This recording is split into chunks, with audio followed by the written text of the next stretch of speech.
नसीब का लिखा। 15वीं सदी की यह कहानी है। किसी एक गांव में बहुत ज्ञानी पंडित रहा करता था। पंडित आजू बाजू के सारे ही गांवों में बहुत प्रख्यात था और इसी वजह से धनवान भी। पंडित का परिवार ज़्यादा बड़ा नहीं था। पंडित अपनी पत्नी के साथ बहुत बड़े घर में अकेला रहता था, क्योंकि पंडित को कोई बेटा था नहीं और एक बेटी थी जिसका विवाह पास के गांव वाले एक श्रीमंत लड़के से हो चुका था। पंडित ने शादी से पहले अपने होने वाले दामाद की अच्छे से जांच पड़ताल की थी और अपनी बेटी का भविष्य भी ठीक से पढ़ा था। तब जाकर उसने बेटी की शादी की थी।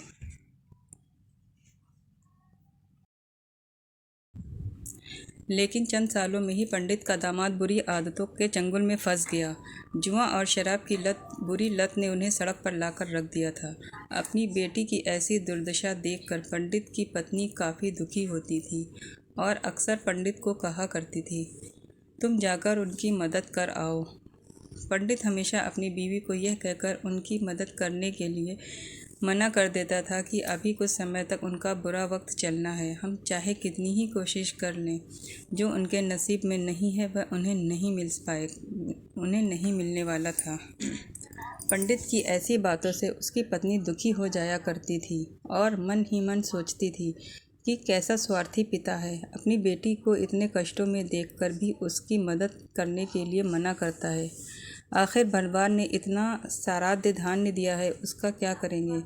हमें कोई और औलाद भी तो है नहीं, ले देकर यही बेटी है और उसके लिए भी कुछ नहीं करेंगे तो किसके लिए करेंगे।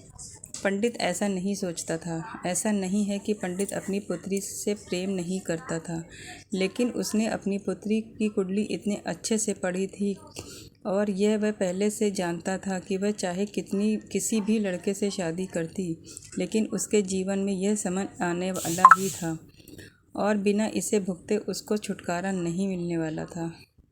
एक दिन खाने पीने के लिए भी मोहताज हो चुके पंडित की बेटी और दामाद उसके घर पर आए।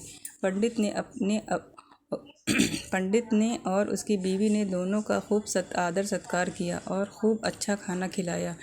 बेटी और दामाद की पंडित से सहायता मांगने की हिम्मत ना हुई, इसलिए वह बिना बोले ही वापस अपने घर को लौटने लगे। लेकिन माँ तो माँ होती है। पंडिताइन से रहा नहीं गया और बिना पंडित की इजाज़त के उसने चोरी छुपे बूंदी के लड्डू बनाकर उसमें सोने के सिक्के रख दिए और बेटी और दामाद को दे दिए, ताकि बेटी और दामाद की कुछ आर्थिक सहायता हो सके। पंडिताइन यह भी जान गई थी कि बेटी और दामाद शर्म के मारे उनसे मदद नहीं मांग रहे थे, इसलिए उसने बेटी और दामाद को भी लड्डुओं में छिपे सिक्कों के बारे में कुछ नहीं बताया। जाहिर सी बात है, जब वो लोग घर पर जाकर लड्डू खाएंगे तो उन्हें उसमें सोने के सिक्के मिल जाएंगे। इस तरह बिना मांगे उनकी मदद भी पहुंच जाएगी। सोचकर पंडिताइन मन ही मन अपनी बेटी की मदद करने के लिए खुश होने लगी। पंडित के दामाद और बेटी उन दोनों का आशीर्वाद लेकर अपने घर की तरफ रवाना हो गए। उन दिनों गाड़ियाँ तो होती नहीं थीं, घोड़ा गाड़ी या बैलगाड़ियाँ चलती थीं। पैसे ना होते तो और चीज़ों का लेन देन से भी व्यवहार होता था। बेटी और दामाद का गांव पंडित के घर से कोसों दूर था, फिर भी पैसों की कमी के चलते वह चलकर अपने गांव की तरफ निकल पड़े। थोड़े दूर ही चले थे कि पंडित की बेटी के पैर में मोच आ गई और अब उसको चलना भी मुश्किल हो गया। पंडित के दामाद ने जब देखा कि उसकी बीवी अब बिल्कुल चलने में सक्षम नहीं है, तो उसने एक टांगा अपने घर तक किराए पर ले लिया। दोनों पति पत्नी टांगे में बैठकर घर तक पहुंच गए, लेकिन टांगे वाले को देने के लिए उनके पास पैसे थे नहीं, इसलिए पंडिताइन ने जो बूंदी के लड्डू उन्हें दिए थे वही किराए के तौर पर उस टांगे वाले को दे दिए। टांगे वाला बूंदी के लड्डू को लेकर वहाँ से चला गया। टांगे वाला अपने घर की तरफ जा रहा था, तब उसे एक हलवाई की दुकान दिखी। उसने सोचा कि थोड़े से बूंदी के लड्डुओं से मेरे घर के लोगों का पेट थोड़े भरने वाला है।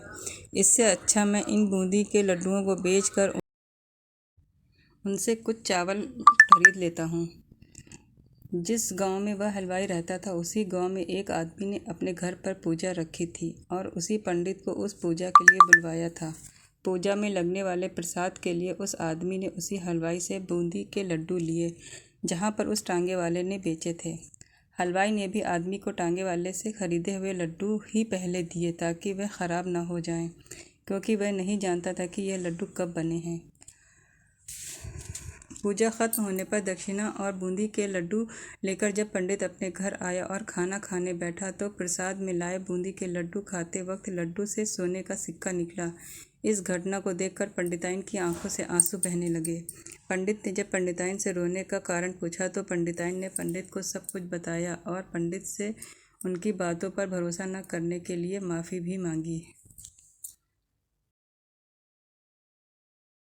पंडित ने पंडिताइन के आंसू पोंछे और कहा कि तुम्हारी तरह मैं भी अपनी बेटी को बहुत प्रेम करता हूँ, लेकिन अगर हम उसकी अब मदद करते हैं तो दामाद हमसे हमेशा ऐसे ही मदद की अपेक्षा रखेगा और अपनी बुरी आदतों को कभी नहीं छोड़ेगा। पंडिताइन भी अब पंडित की बातों से सहमत हो गई। 2-3 महीने बीत गए। पंडित के दामाद और बेटी फिर से एक बार उनके घर आए और इस बार उनकी परिस्थिति पहले से बेहतर थी, क्योंकि पिछली बार खाली हाथ जाने के बाद दामाद ने नया काम शुरू किया था और अपनी सारी बुरी आदतें भी छोड़ दी थीं। दोस्तों, नसीब का लिखा नहीं बदलता। यह कहानी आपको कैसी लगी? क्या आप भी नसीब पर भरोसा रखते हैं या फिर अपने आप उन लोगों में से हैं जो अपना नसीब खुद अपने हाथों से लिखना चाहते हैं? प्लीज़, आपको ये कहानी कैसी लगी? अपनी राय मेरे कमेंट बॉक्स में दीजिए। यदि आपको मेरी कहानी पसंद आई हो तो प्लीज़ मेरे इस वीडियो को लाइक करिए, सब्सक्राइब करिए और बेल आइकन को हिलाना ना भूलिए, ताकि मेरी आने वाली वीडियो आपकी नोटिफिकेशन सबसे पहले मिले।